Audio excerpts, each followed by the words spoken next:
আসসালামু আলাইকুম। গত ক্লাসে আমরা দেখেছিলাম যে চালান কিভাবে তৈরি করতে হয়। আজকে আমরা দেখব যে ক্যাশ মেমো কীভাবে তৈরি করতে হয়। চালান আর ক্যাশ মেমো হরহামেশা একই রকমের, শুধু হালকা একটু ব্যবধান আছে। তাও ঘর বা স্ট্রাকচারটা টেবলটা ঠিকই সেম, শুধুমাত্র কিছু জায়গায় ব্যবধান আছে। এটা আমরা এখন ক্যাশ মেমোটা করলেই সেটা বুঝতে পারবো।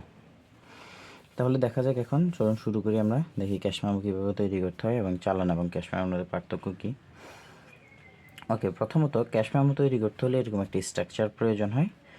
চালানের মধ্যে এই পাশে থাকে চালান নং, ক্যাশ মেমোর মধ্যে এখানে থাকবে ভাউচার নং। বরাবর মতো ঠিকই এখানে থাকবে ক্রেতার নাম এবং ঠিকানা, এবং এখানে থাকবে ক্যাশ মেমো। এখানে লেখা থাকবে বক্সের মধ্যে ক্যাশ মেমো। এরপরে এখানে এই জায়গায় থাকবে দোকানের নাম। এই অংশটার মধ্যে ক্যাশ মেমোর উপরের অংশে থাকবে দোকানের নাম। এখানে আমাদের ম্যাথের মধ্যে যে দোকানের নাম থাকে আমরা ওই দোকানের নামটা ইউজ করব।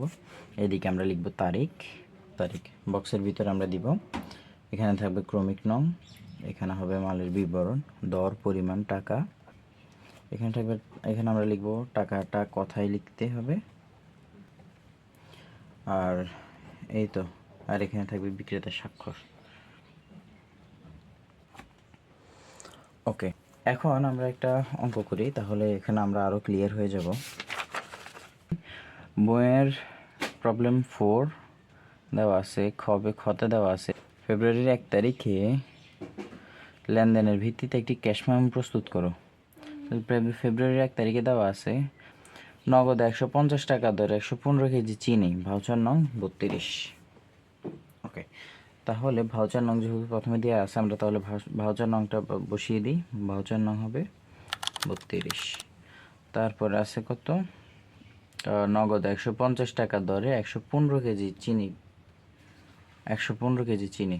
ওকে, তাহলে আমরা এখানে লিখতে পারি, এখানে আমরা মালের বিবরণ ক্রমিক রঙে দিব 1, মালের বিবরণ লিখব শুধু চিনি,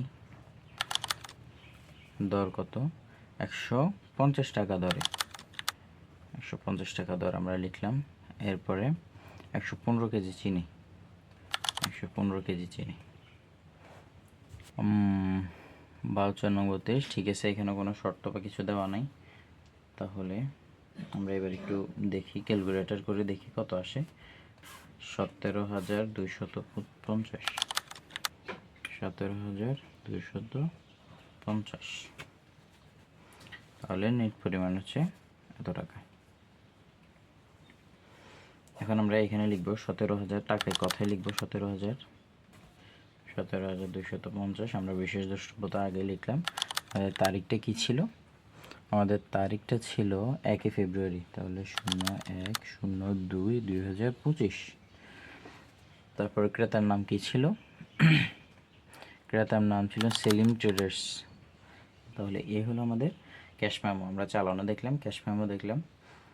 এই চালানোর ক্যাশ মেমোর মধ্যে বেশি কিছু পার্থক্য নেই। চালানের ক্ষেত্রে এখানে থাকে বিক্রয় শর্তটা থাকে, এখানে বিক্রয় শর্তটা নাই। এই তো, ঠিক আছে। তাহলে দেখা হচ্ছে পরের ভিডিওতে। আসসালামু আলাইকুম।